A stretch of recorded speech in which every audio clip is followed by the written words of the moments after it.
Hi everyone, this is Marjolein de Boer from the Human Factor with Pema Gurung from Rokpa. Welcome Pema. Hello, yeah, thank you.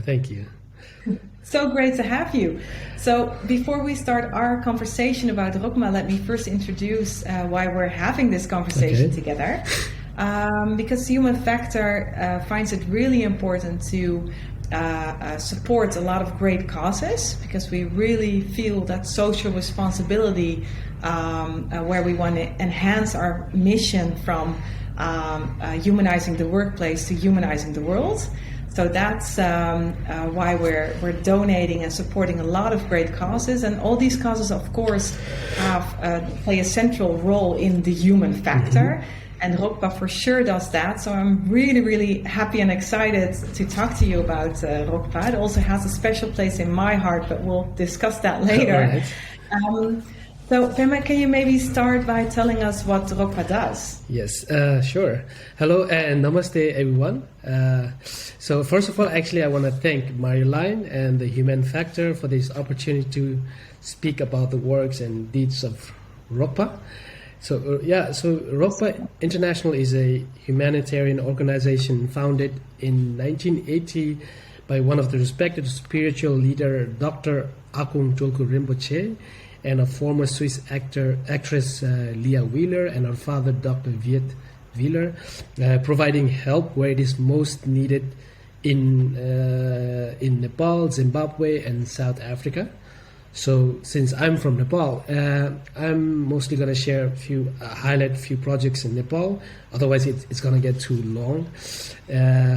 Rokpa means actually a help or a friend or to serve in Tibetan language. And the motto of Rokpa is helping where help is needed. And that's what actually Rokpa has been doing over the past more than 40 years, supporting the destitute, providing education to young people and the sick people, despite whatever the religion, nationality, and a cultural background. So that's in a nutshell, what the essence of Rokpa. Wow. Yeah. So Pema, can you tell us a little bit about the projects that Rokpa is doing? Yeah, so there are many projects, of course, but I'm going to just highlight the ones which we are really in need at the moment, and where we are constantly active. So in the context of Nepal, of course, despite the weird times also in Europe, but in Nepal still the COVID has made it very extra difficult for people in Nepal, because there is no proper government funding for the people like in other countries.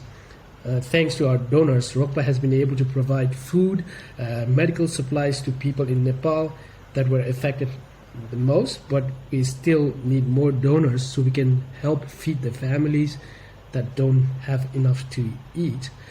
And along with the food distribution, Rokpa has set up a free mobile clinic with doctors and nurses and medical supplies, and travels to the remote areas where it is difficult for the people to get, for instance, to get to the hospital in the city, and especially now in the crisis, in these weird times, I find it very important that we stick together and support each other, like how you said in the beginning, stick and support each other worldwide. So this is where we are at the moment, seriously looking for help and looking for more donors. But along with the food distribution and medical mobile clinic, we also have a very interesting other projects like Rokpa Guest House and Rokpa Restaurants and Rokpa's Women Workshop that are actually fully operated and managed by Rokpa kids. So basically, if you would stay at Rokpa Guest House and eat at Rokpa Restaurants and purchase goods from Rokpa's Women's Workshop, the profit goes directly back to the education of Rokpa Children's Home and many more to come. So yeah. And I think that's a really great thing about Rokpa. I had the privilege and honor of visiting Nepal a couple of years ago, stayed at Rokpa, and was able to see where the money that I paid for my room went to 100%. So you have the children's home where a lot of children are taken care of, of course, physically, mentally, but also educationally wide.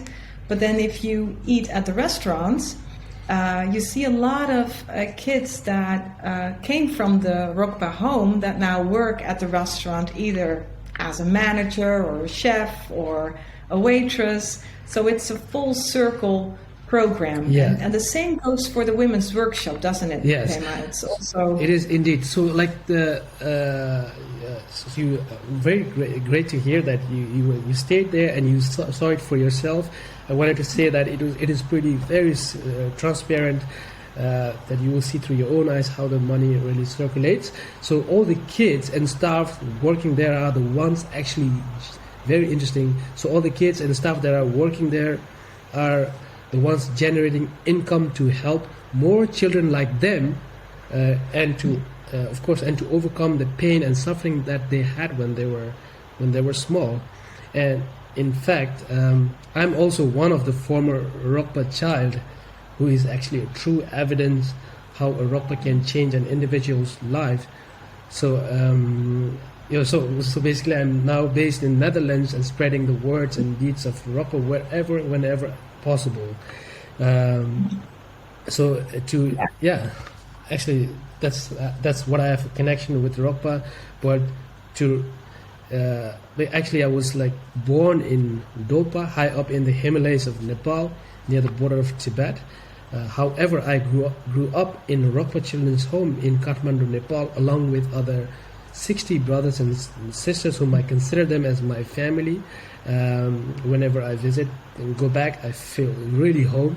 I got their quality education, got loved and nurtured like in a very normal, privileged family.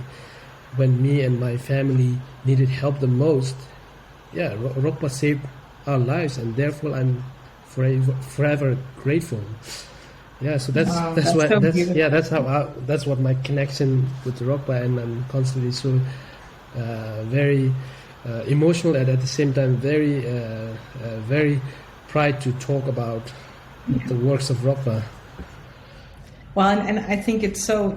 I mean, it's great that you are willing to do this interview because you know the best, because of your experience. But I also think it's so great to see how that full circle also helped you out. You're now in the Netherlands, having a job. So many kids of the Rokpa home get a good education, get a job, but also the women at the women's workshop. And the position of women in Nepal isn't like the position of women in the Netherlands. It's different, kind of position for sure. And they really help these women to get a new talent, a new craft, to learn that, but also to get a job in that so that they can be self-supporting. And I think that's so amazing. That full circle continuously is really inspiring when you're at Rokpa and you can watch what they're doing. Absolutely, yes. Yeah. So Pema, of course, people want to help out. I think we're all about help nowadays, right? With a lot of bad things happening around and the good life that we have in the Netherlands. So of course you can help out by staying at Rokpa. That's one thing you can do, and I think Nepal's opening up slowly again as well. But what are other things that people can do to help out? Yeah, that's my favorite question. So to support Rokpa, of course, there are many ways to support us. Like for instance, how you mentioned indirectly, like you can purchase goods and textiles from Rokpa's Women's Workshop, which you can find in our website, rokpa.org, and you can also donate directly to our website. And if you're in Nepal for your next visit, for instance, you can help us by booking a stay at Rokpa Guest House. And there are other ways. For instance, if you are doubting about what to do, what kind of gifts to collect for your anniversary or a birthday, you can always add Rokpa to the list. And I'm sure every organization has sort of a donation program. So please add Rokpa to the list as well. And most of all, always please share the words and tell your friends about Rokpa on your channels. Yeah, that's Great. yes. Yeah, and I think people can visit also the website for more information. People can also visit my website, thehumanfactor.io, because I also put a lot of information about Rokpa and also the donate button on there, so that you can donate directly to Rokpa, which is very easy if you don't want to go through the whole website. So Pema, do you have any final words that you would like to share? Yes, I'm sure. Yeah, sure. So for all the supporters and sponsors who might see this video eventually, as a former Rokpa child and currently now spreading the words of Rokpa here in the Netherlands, I want to thank you all for your support, trust, and donation. As the founder of Rokpa, Leah Wheeler, we call her Mommy Leah. She keeps on saying, without you we can't make it, and with you, see for yourself what we have made when you are in Nepal or Zimbabwe or in South Africa. So thank you very much, and please keep supporting us in these weird times. Thank you. Namaste. Thank you so much, Pema, for your time. Thanks. Yes, thank you. Thank you as well.